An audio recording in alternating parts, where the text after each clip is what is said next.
حیات الصحابہ ٹاپک حضرت طفیل بن عمر دوسی رضی اللہ تعالیٰ عنہ کا اپنی قوم کو دعوت دینا۔ محمد بن اسحاق کہتے ہیں کہ حضور صلی اللہ علیہ وسلم اپنی قوم کی طرف سے سخت رویہ دیکھنے کے باوجود ان کی بھلائی کی پوری کوشش کرتے رہے تھے۔ دنیا و آخرت کی جس مصیبت میں وہ گرفتار تھے اس سے نجات پانے کی ان کو دعوت دیتے۔ جب اللہ تعالیٰ نے قریش سے حضور صلی اللہ علیہ وسلم کی پوری حفاظت فرما دی تو انہوں نے یہ رویہ اختیار کیا کہ لوگوں کو اور باہر سے آنے والے عربوں کو ڈرا کر حضور صلی اللہ علیہ وسلم سے ملنے سے روکے۔ حضرت طفیل بن عمر دوسی رضی اللہ عنہ بیان کرتے ہیں کہ وہ مکہ گئے، حضور صلی اللہ علیہ وسلم وہاں ہی تھے۔ حضرت طفیل بہت عزت کرنے والے بڑے شاعر، بڑے سمجھدار تھے۔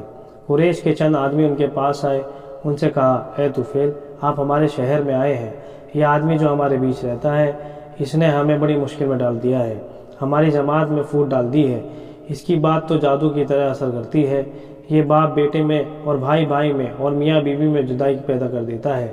ہمیں خطرہ ہے کہ جو پریشانیاں ہم پر آ گئی ہیں کہیں وہ آپ پر اور آپ کی قوم پر نہ آ جائے، اس لیے آپ نہ تو اس سے بات کریں اور نہ اس کی بات سنیں۔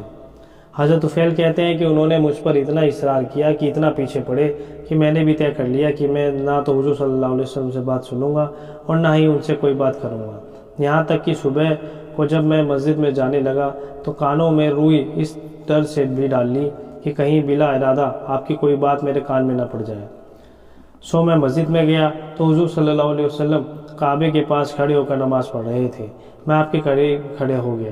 یہ ساری احتیاط کے باوجود اللہ تعالیٰ نے مجھے حضور صلی اللہ علیہ وسلم کی کچھ باتیں سنا دی، مجھے وہ بہت اچھی لگی، تو میں نے اپنے دل میں کہا، میری ماں مجھے روئے، میں ایک سمجھدار اور شاعر آدمی ہوں، اچھے اور برے کلام کی پہچان کر لیتا ہوں، اس میں کیا برائی ہے کہ میں ان کی بات سنوں، اچھی بات ہوئی تو قبول کر لوں گا، اگر بری ہوئی تو چھوڑ دوں گا۔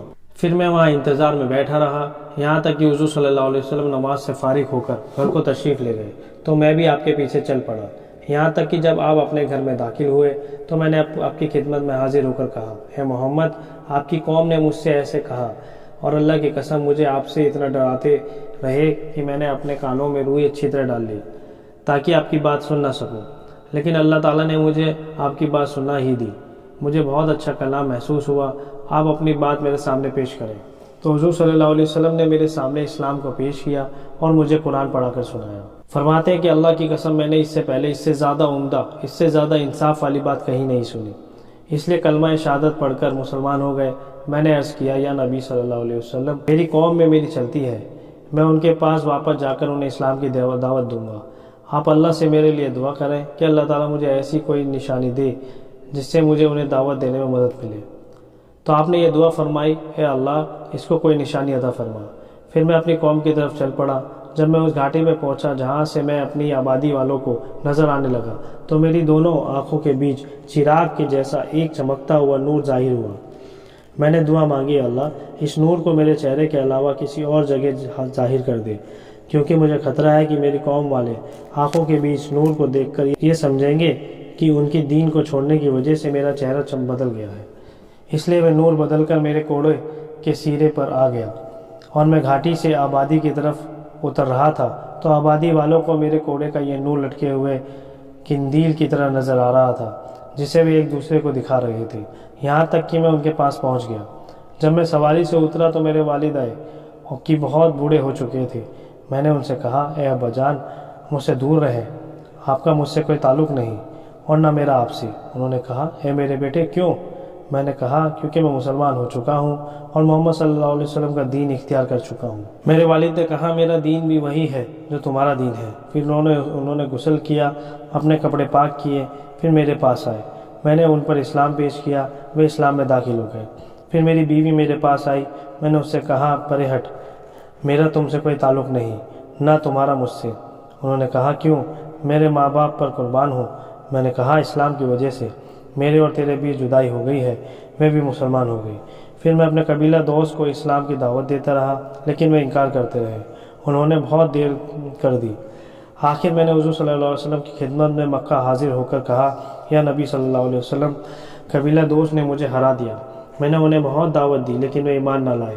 آپ ان کے لیے بد دعا کر دیں۔ اپنے بجائے بد دعا کرنے کی ان کے لیے دعا فرمائی، اے اللہ دوست کو ہدایت دے دے، اور مجھے فرمایا اپنی قوم میں واپس جاؤ، ان کو دعوت دیتے رہو لیکن ان کے ساتھ نرمی سے پیش آؤ۔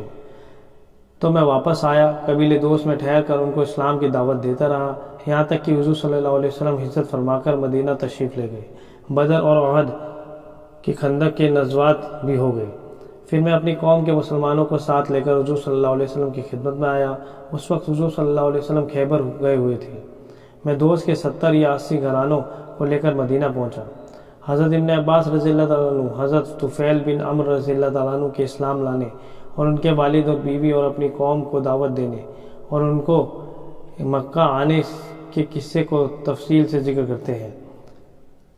اس میں یہ اضافہ بھی ہے کہ ان کو حضور صلی اللہ علیہ وسلم نے ذوالکفین بت کے جلانے کے لیے بھیجا تھا۔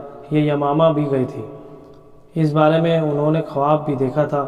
جنگ یمامہ میں یہ شہید ہو گئے تھے۔ اصحابہ کے ابو الفرج اصبہانی کے واسطے سے ابن قلبی کی یہ روایت ہے کہ حضرت طفیل جب مکہ آئے تو ان سے قریش کے کچھ لوگوں نے حضور صلی اللہ علیہ وسلم کی دعوت کا تذکرہ کیا۔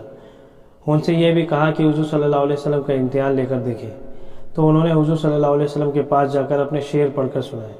حضور نے سورۃ اخلاص اور معوذتین پڑھ کر سنائی۔ یہ فوراً مسلمان ہو گئے، اپنی قوم کے پاس واپس چلے گئے۔ پھر کوڑے میں نور کے ظاہر ہونے کا قصہ بھی ذکر کیا۔ انہوں نے اپنے والدین کو دعوت دی۔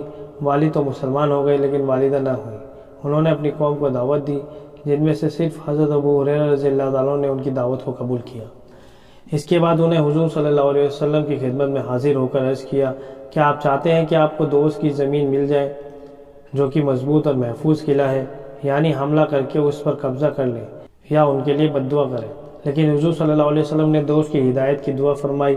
حضرت طفیل نے حضور صلی اللہ علیہ وسلم سے کہا تو میں ان کو ہدایت کی یہ دعا نہیں چاہتا تھا۔ حضور صلی اللہ علیہ وسلم نے فرمایا، ان میں تیرے جیسے بہت سارے ہیں۔ راوی کہتے ہیں کہ حضرت جندل بن عمر بن حمہ بن عوف دوست رضی اللہ تعالیٰ عنہ زمانہ جہالت میں یہ کہا کرتے تھے کہ اس مخلوق کا کوئی نہ کوئی خالق ضرور ہے، لیکن وہ کون ہے یہ میں نہیں جانتا۔ جب انہوں نے حضور صلی اللہ علیہ وسلم کی بڑی خبر سنی تو اپنی قوم کے 75 آدمیوں کو لے کر چل دیے اور حضور صلی اللہ علیہ وسلم کی خدمت میں حاضر ہو کر خود بھی مسلمان ہوئے، ان کے ساتھی بھی مسلمان ہوئے۔ حضرت ابو ہریرہ رضی اللہ تعالیٰ عنہ حضرت جندب ایک آدمی کو حضور صلی اللہ علیہ وسلم کی خدمت میں مسلمان ہونے کے لیے پیش کرتے جاتے۔